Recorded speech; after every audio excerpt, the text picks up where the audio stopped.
બાળકોના આરોગ્ય સાથે રમત. ઉનાળામાં શાળા પ્રવેશ વખતે દાળ ઢોકળીમાંથી ગરોળીનું બચ્ચું નીકળ્યું.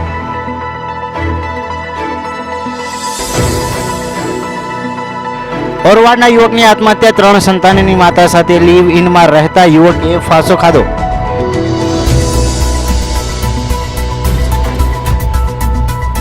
વેલણપુરના ખેડૂતનો જીવલેણ નુસ્ખો. ભૂંડને રોકવા ખેતરમાં ફેન્સિંગ કરી કરંટ ઉતાર્યો. કુટુંબની જ અડી જતા મહિલા મોતને ભેટી. અમદાવાદમાં વરસાદ ખેંચાતા ગરમી વધી. રાજ્યમાં સિઝનનો 6.5%. સૌરાષ્ટ્રમાં સૌથી વધુ 7.89% વરસાદ નોંધાયો.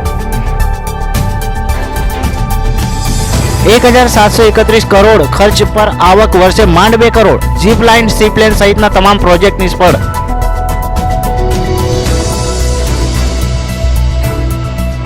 કોમ્યુનિટી પોલીસિંગનો પ્રયોગ. રથયાત્રાને સમાજનું નહીં શહેરનું પર્વ બનાવવા પહેલી વખત અમદાવાદ પોલીસનો પ્લાન. માણેક બાગ પાસેના અભિલાષ એપાર્ટમેન્ટમાંથી બ્રાન્ડેડના નામે નકલી દારૂની મિની ફેક્ટરી ચલાવતો બુટલેગર ઝડપાયો.